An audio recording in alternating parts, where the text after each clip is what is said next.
तो क्यों ना आज हम वो प्रॉब्लम्स को थोड़ा सा समझे जो एक सबसे पहले सबसे छोटे बच्चे होते हैं ना, उनको केयर करने में हालत ख़राब हो जाती है। अगर वो खांसते भी है या ज़्यादा भी रोते, जैसे हम अभी गोवा में थे, हमने आपको फ़ोन किया रात को, डॉक्टर उसका रोना अलग था, वो चीख अलग थी, बट वो फिर थोड़ी देर में नॉर्मल हो गया। सो आज हम बहुत सारे ऐसे टॉपिक्स डिस्कस करेंगे। तो सबसे पहला टॉपिक जो मुझे लगता है, जो मेरा बहुत बड़ा डर है, चोकिंग। बच्चा खाते खाते कुछ अटक ना जाए। वो ना, आप मानोगे नहीं, मैंने अपने घर पे एक मशीन भी मंगा के रखी थी कि भगवान ना करे कभी कुछ। हाँ, कसम से मेरे को बहुत डर लगता है कि भाई कि क्या करूंगा मैं वो टाइम पे, क्या कहाँ मारे, क्योंकि बड़ा आदमी होता है तो फिर भी लगा दो, छोटे बच्चे को किस इंटेंसिटी से मारना और क्या करना है, ये प्लीज बताइए। हाँ डॉक्टर, चोकिंग हो गया घर में तो कैसे करें? ठीक है। सो नॉर्मली फर्स्ट 6 मंथ्स तो माँ का दूध या फॉर्मूला मिल्क, अगर वो पूरा नहीं होता है तो फॉर्मूला मिल्क दीजिए, नहीं तो मदर्स मिल्क। और 6 महीने के बाद खाना शुरू होता है तो हमारा सिस्टम ऑफ वीनिंग, जिसको कॉम्प्लीमेंट्री फूड्स बोलते हैं, है कि सब चीज़ प्यूरी दीजिए, सॉलिड्स मत दीजिए। और जैसे ही उम्र बढ़ेगी, आप 6 मंथ से 9 मंथ्स प्रोग्रेस होंगे तो वो खाना को ग्रेनियर बनाइए, यानी कि उपमा जैसे, रागी जैसे और थोड़ा पोहा जैसे। अभी प्रॉब्लम क्या हुआ है कि आज के ज़माने में बेबी लेड वीनिंग बहुत आ गया है। यानी कि बेबी लेड वीनिंग का कॉन्सेप्ट है कि बच्चा अपने हाथ से सब खाए। हाँ, करेक्ट। हाँ, लेकिन ये कॉन्सेप्ट अच्छा है, लेकिन इंडिया में या प्रॉब्लली बहुत जगह पे ये प्रीमेच्योर कॉन्सेप्ट है। क्योंकि क्या होता है, बच्चा तो अल्टीमेटली अपने आप से खाएगा ही खाएगा। वो पेरेंट्स की जिम्मेदारी है कि बच्चा अपने आप से खाए। तो आप बेबी लेड वीनिंग, सब पेरेंट्स बोलते हैं कि हम बच्चे को खुद ही खाना देंगे, खुद ही कैरेट देंगे, वो खुद ही खाएंगे, तो उससे चोकिंग का रिस्क रहता है। बट मेरे हिसाब से बच्चे को फीड करना चाहिए, हेल्प करना चाहिए 1 साल तक। 9 महीने के बाद बच्चा, 6 महीने के बाद भी बच्चा टच फील कर सकता है फ्रूट्स को, जो भी मैश चीज़ को। और most of the parents baby led weaning 7 और 8 महीने से शुरू करते हैं। लेकिन इम्पॉर्टेंट है 1 साल के बाद कि बच्चा अपने आप से खाना चाहिए। और अगर आप जनरली देखेंगे सिस्टम, 1 साल के बाद माँ बाप काम से आते हैं, उसके पहले बच्चा को खिलाया जाता है, या अगर माँ घर पे रहती है या पिताजी घर पे रहते हैं तो दोनों में से एक खिलाते हैं बच्चे को, ताकि बच्चा सोए और फिर माँ बाप खाए। तो उसमें बच्चा सीखता ही नहीं है खुद से खाने का। इसके लिए आज तक अगर आप रेस्टोरेंट्स में जाएंगे, अभी भी आप 5 साल के बच्चों को देखेंगे कि माँ बाप खिला रहे हैं।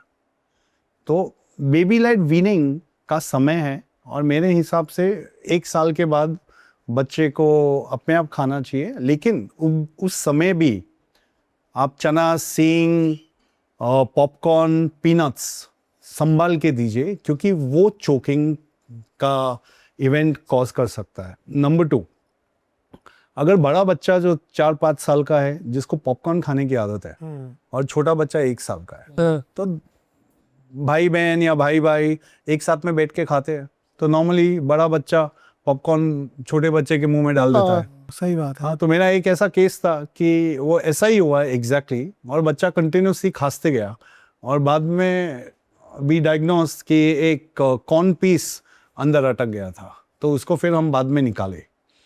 तो अगर बाई चांस, गॉड फॉरबिड, अगर चोकिंग किसी के बच्चे को हुआ, फर्स्ट थिंग इज आप ऊपर लीजिए, उसको पैट करिए।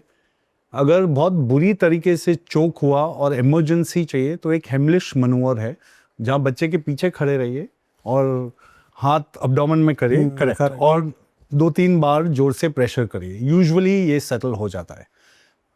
हम लोग इतना ग्रेव एक्सीडेंट्स नहीं देखते हैं इंडिया में, एंड बट अगर चोकिंग हुआ तो ये फर्स्ट चीज। नंबर 2, सुला के कभी नहीं पिलाना, ऑलवेज थोड़ा इंक्लाइन करके बच्चे को पिलाना दूध। समीक्षा दीदी, और इन केस अगर पीने के समय बच्चा खांसी किया या थोड़ा ब्लू पड़ गया, तुरंत ऊपर लीजिए और उसको पैट करिए, वो सेटल हो जाएगा। ये ट्रांजिशनल है, क्योंकि बहुत सारे बच्चों को रिफ्लक्स होता है, तो थोड़ा दूध बाहर आता ही है, और इसलिए हर बच्चे को 3 महीने तक एटलीस्ट 30 डिग्रीज हेड एलिवेशन पे सुलाना चाहिए। ये prevention of gastroesophageal reflux and inner way choking. So this is 2-3 simple things जो करना चाहिए। जैसे आपने कहा कि कार सीट में काजी को कार सीट में सुलाते हैं, तो वो सही है ना? कार सीट तो मेरे हिसाब से प्रिवेंशन ऑफ एक्सीडेंट्स में, हाँ आप बोल रहे हो फर्स्ट 3 मंथ्स, तो आप वेज पिलो, कार सीट या कैरी कॉट उसमें सुलाइए, बेटर है। इंक्लाइन 30 डिग्रीज एकदम अच्छी तरह से रहेगा। नॉर्मली आप देखेंगे अगर जन्म से जब आप बच्चे को फीड कर रहे हो और आप फीडिंग ऐसे कर रहे हो तो बच्चा आराम से सोता है, और जब आप फीडिंग करने के बाद बच्चे को फ्लैट सुलाते हो तो बच्चा मुंह बनाएगा, स्ट्रेच हाँ, करेगा हाँ, और हाँ। फटा हुआ दूध आएगा हाँ, और फिर बच्चा खासेगा, तो वो रिफ्लक्स है। तो जैसे ही आप 30 डिग्री हेड एलिवेशन पे रखोगे वो ये सब सेटल हो जाएगा और बच्चा आराम से सोएगा। So you are preventing reflux, आप चोकिंग भी प्रिवेंट कर रहे हो टू सर्टेन एक्सटेंट, और बच्चे को कंफर्टेबली सोने दे रहे हो।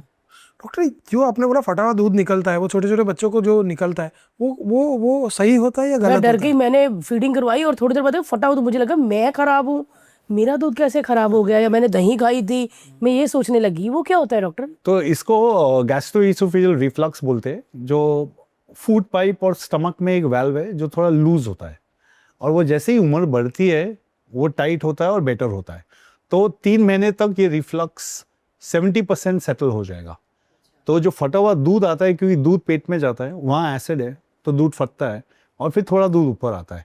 तो इसलिए मैं हमेशा हमारे बच्चों को बोलता हूँ कि पेरेंट्स को बोलता हूँ 30 डिग्री हेड एलिवेशन के लिए फर्स्ट 3 मंथ्स पे रखे ऑलवेज।